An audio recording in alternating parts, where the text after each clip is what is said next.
When a Hollywood legend walks onto a late-night stage, you expect respect. But what happens when the host decides to tear down a legacy for laughs? This is the moment Sylvester Stallone faced more than just questions. He faced a war of words. The night had all the makings of a standard late-night interview. The lights were low, the crowd buzzing, the jazz band wrapping up its intro, as Jimmy Kimmel took the stage with his signature grin. "Tonight, we have a very special guest," Jimmy said, the man who made mumbling and art form Rocky himself, Sylvester Stallone. The audience erupted in applause as Stallone appeared, his presence still magnetic despite the years, dressed in a sharp black blazer over a deep maroon shirt. He waved to the crowd and took his seat beside Jimmy, offering a polite smile. "It's good to be here," Stallone said, voice growly as ever. "Good to have you, Sly," Jimmy said, leaning forward. I was told you'd be bringing wisdom, experience, a few unintelligible syllables, and maybe a protein shake." The audience laughed politely. Stallone chuckled, but his eyes narrowed slightly. "Well, I left the protein shake backstage," Stallone replied. "Didn't want to outshine your green juice." Jimmy smirked. "Touché. So let's talk about your new movie, another action flick. Or did you finally decide to make something with plot?" Stallone kept his expression neutral. "It's a story about redemption. Veteran confronting the ghosts of his past, something that speaks to real-world pain." "Deep," Jimmy said with mock awe. "And here, I thought it was just another reason to flex those biceps on screen." The crowd tittered. Stallone didn't laugh. "Sometimes pain needs muscle," he replied evenly, "not to show off, but to carry the weight." The temperature dropped slightly. Jimmy looked amused. "Wow, that's poetic. Did Rambo teach you that? Or was it Rocky?" Stallone leaned back. "Funny.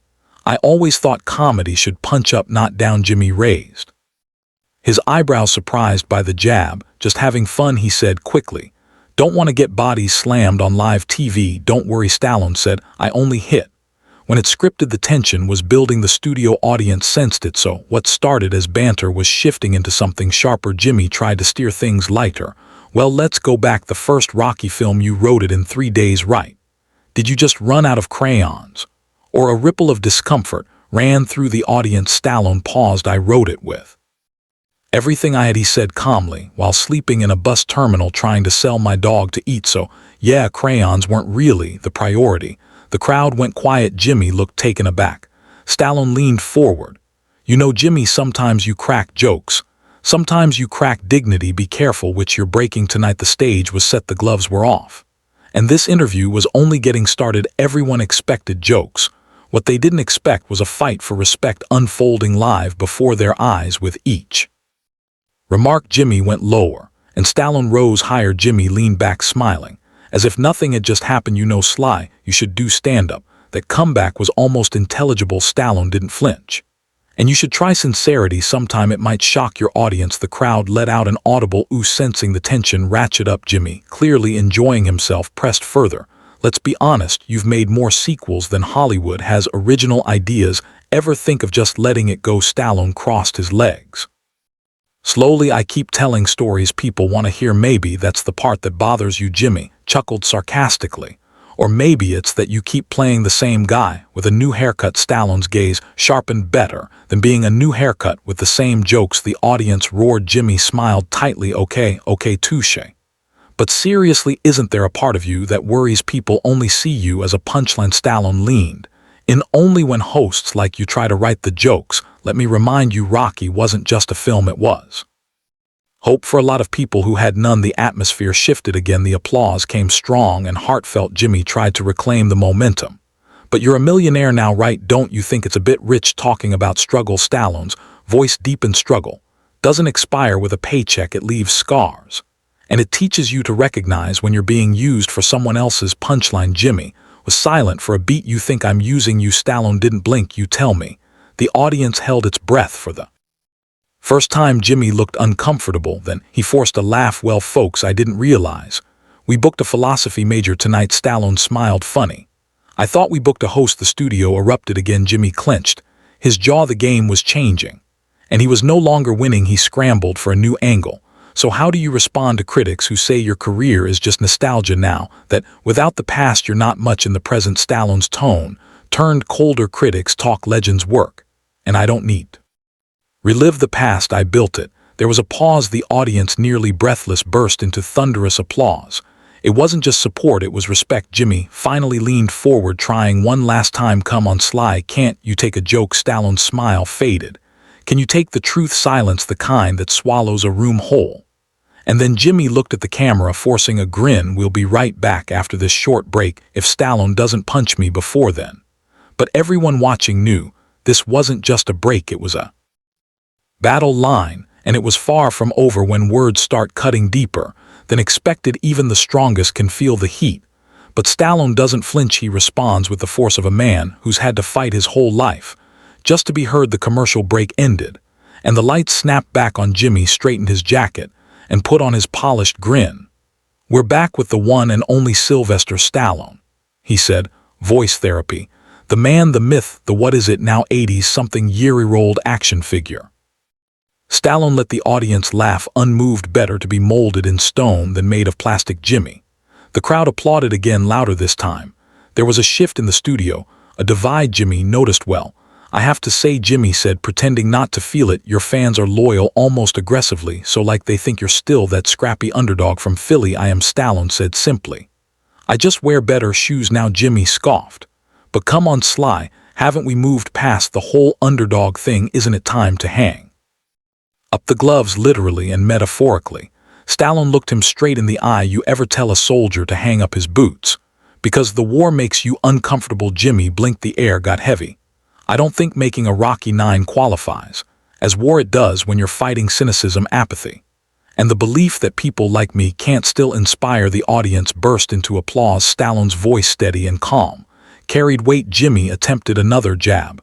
So what you're saying is it's not ego, it's mission? No, Stallone said it's responsibility to remind people that you don't stop because the world tells you to. You stop when you decide you're done. Powerful words. Jimmy nodded, then added quickly, spoken like a man trying to sell a box office ticket. Stallone's eyes hardened. You know, Jimmy, you keep trying to turn this into a punchline, maybe because deep down you're afraid someone might take me seriously. The crowd erupted. Jimmy sat back, visibly rattled. Now, you want to know what scares me, Sly? Jimmy said, fine and calm.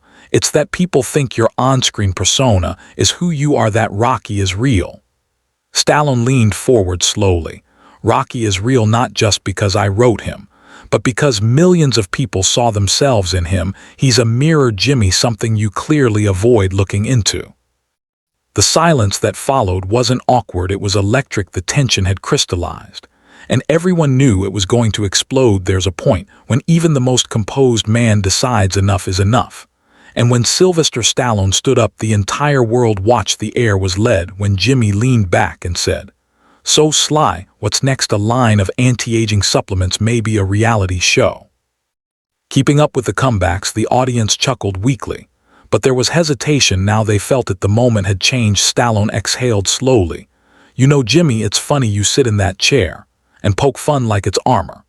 But at some point, the jokes stop being clever and start becoming noise. Jimmy shrugged. It's just TV, man. You know that. Stallone's voice dropped. Maybe that's the problem. You treat everything like a punchline. Even the people who came here with a story worth telling. A hush swept through the room. Jimmy chuckled nervously. Don't be so sensitive, Sly. You've taken real punches. Surely you can take a few words. Stallone stood up. The movement was calm, slow, deliberate. The audience gasped. I've taken enough, he said. And I've given enough to this industry, to this audience, to the spirit of what real storytelling is about. Jimmy stood too, trying to control the optics. Hey, where are you going? We're not done. Stallone turned to the crowd. But I am. The audience was silent. Then applause erupted, not out of shock, out of solidarity. Jimmy tried to laugh it off. Don't worry, folks, next week we'll have someone with a sense of humor. Stallone paused at the edge of the stage. Next week, try having someone with a soul. He began to walk off. But just before he disappeared behind the curtain, he turned back one last time. His eyes scanned the studio, those years of battles, comebacks, and quiet dignity rising behind his gaze. You know, he said slowly, I've spent a lifetime building characters who fight for something. Maybe it's time. Late Night did the same. The camera tried to follow him, but the image cut awkwardly to Jimmy, left blinking, unsure how to recover. Backstage, a camera crew caught Stallone as he walked past stunned crew members. Several clapped, others nodded. One young intern whispered, thank you, Twitter erupted hashtags like #Stallone and Headshot Late Night Gone Wrong. Began trending worldwide. Memes flooded the web. A still of Stallone standing proud, as the caption read, "Strength isn't loud, it's dignified." The segment was replayed endlessly on news outlets, dissected by pundits, and praised by fans. Even celebrities chimed in, actors, directors, athletes offering their admiration. Stallone hadn't just walked out of a studio, he had walked into history. What started as just another late-night appearance turned into a moment of raw confrontation, one that exposed not just egos, but values. Stallone didn't storm out in anger, he walked out in dignity. And the audience, both in the studio and across the globe, knew they had just witnessed something real. Who was right? Who went too far? Let us know in the comments. And if you want more stories that pull back the curtain on celebrity moments the world can't stop talking about, subscribe. Now, this wasn't just another talk show episode, this was a turning